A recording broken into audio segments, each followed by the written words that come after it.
2022년 3월 9일 선목교회 중고등부 말씀 묵상입니다. 기도로 나아갑니다. 고마우신 하나님, 오늘도 말씀을 사모하게 하시니 감사합니다. 오늘도 말씀을 기억하게 하시고 말씀을 통한 우리의 신앙을 돌아볼 수 있게 도와주세요. 예수님의 이름으로 기도합니다. 아멘. 오늘 말씀은 창세기 21장 22절부터 34절입니다. 아비멜렉이 자기의 군대사령관 비골을 데리고 아브라함에게 와서 말했습니다. 그대가 하는 모든 일에 하나님께서 함께 하십니다. 그러니 하나님 앞에서 나와 내 자녀와 내 자손들에게 거짓된 일을 하지 않겠다고 약속해 주십시오. 내가 당신에게 친절을 베풀었듯이 당신도 나에게 그리고 당신이 나그네로 살았던 이 땅에 친절을 베풀어 주십시오. 아브라함이 말했습니다. 그렇게 하기로 약속합니다. 그리고 나서 아브라함은 아비멜렉의 종들이 자기 우물을 빼앗은 일에 대해서 아비멜렉에게 불평을 했습니다. 그러자 아비멜렉이 말했습니다. 나는 누가 그런 일을 했는지 모릅니다. 당신도 지금까지 한 번도 그 일에 대해서 말하지 않았습니다. 나는 오늘 이외에 이런 이야기를 들은 적이 없습니다. 아브라함이 아비멜렉에게 양과 소들을 주었습니다. 두 사람은 언약을 세웠습니다. 아브라함은 아비멜렉 앞에 새끼 암양 7마리도 내놓았습니다.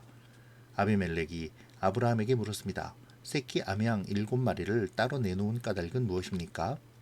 아브라함이 대답했습니다. 이 양들을 받아주십시오. 내가 이 우물을 팠다는 것을 증명해 달라는 뜻으로 이 양들을 드리는 것입니다.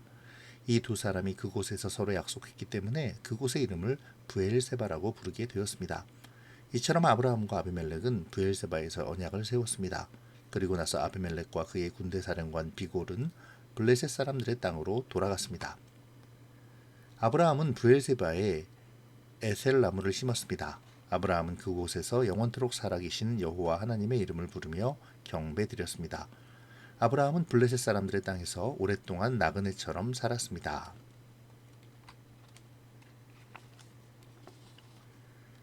그랄 왕 아비멜렉이 그의 군대 장관과 함께 아브라함을 찾아와 상호 동맹 관계를 맺고자 하죠. 이미 하나님의 현몽을 경험한 바 있었던 아비멜렉은 하나님에 의해 점점 왕성해가는 아브라함을 두려워하는 것입니다.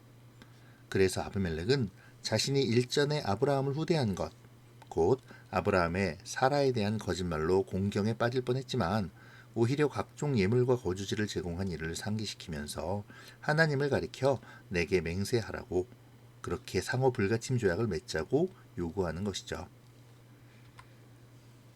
이에 아브라함은 그렇게 하자고 동의하죠. 그리고 난 후 아비멜렉에게 그의 종들이 자기의 우물을 빼앗은 것에 대하여 항의합니다. 이에 대해 아비멜렉은 그러한 사실을 전혀 모르고 있었음을 밝히죠. 이 부분은 20장에서의 기록과 대비되며 아브라함이 얼마나 신앙적으로 성장하고 또한 강성해졌는지를 확실하게 보여주는 상징이 되고 있습니다. 아비멜렉의 변명에 아브라함은 양과 소를 가져와 아비멜렉에게 주죠. 그리고 7 암양 새끼를 구별합니다. 이는 이 새끼 7 암양으로 말미암아 우물의 소유권을 얻고자 함이죠. 그런데 왜 7마리일까요? 7은 성경에서 말하는 완전수입니다. 그러니까 이 새끼 7 암양으로 증거를 얻은 우물은 영원히 아브라함의 소유가 된 것을 뜻하는 것이죠. 그리고 그렇게 증명하는 것이 바로 브엘세바입니다. 브엘세바는 7의 우물, 맹세의 우물이라는 뜻을 가지고 있습니다.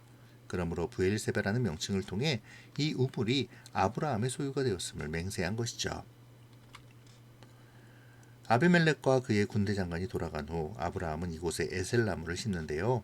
에셀나무는 사막의 모래 언덕이나 염분이 많은 늪지대에 주로 자라나는 10m까지도 자라는 크고 단단하며 수명이 긴 나무라고 합니다. 그리고 나서 이 나무를 심은 다음에 아브라함은 바로 영원하신 여호와의 이름을 부르죠. 이는 하나님께 예배드림을 표현한 것인데요. 약속의 증거로 에셀나무를 심고 그렇게 인도하신 하나님께 감사의 예배를 드리는 것입니다.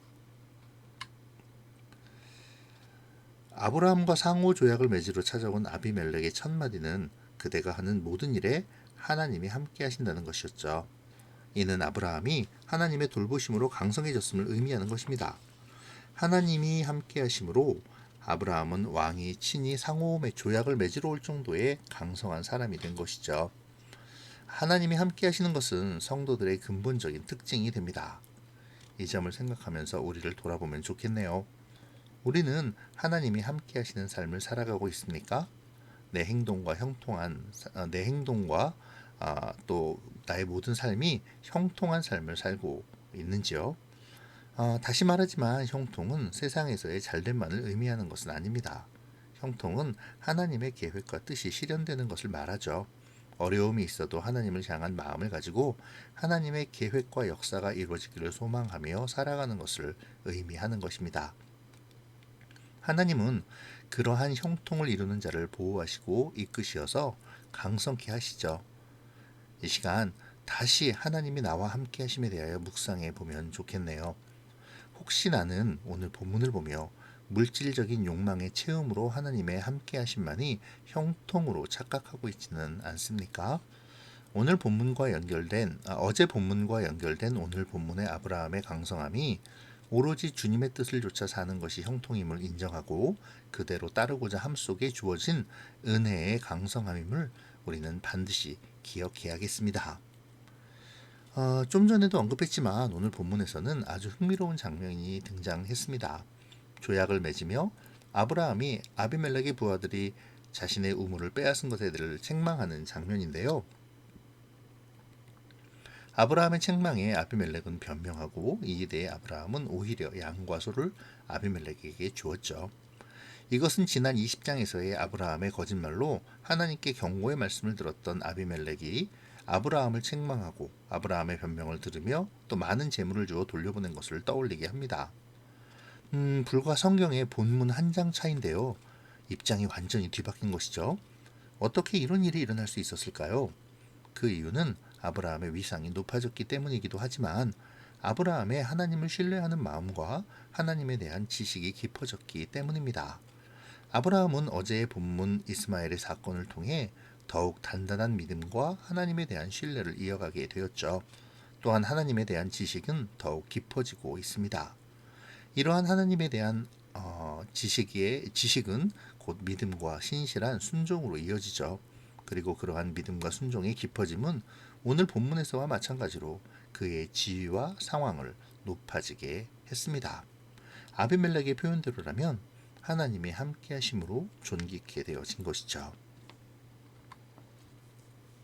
오늘 묵상의 키워드는 아마도 하나님이 함께 하심이 되겠네요.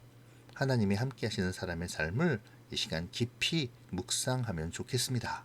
그렇게 묵상함으로 하나님에 대한 지식이 더욱 깊어지고 그에 따른 신실한 믿음이 더욱 넓어지기를, 그렇게 하나님의 사람으로 자라나기를 소원하며 기도하는 오늘의 묵상이 되어지기를 바랍니다.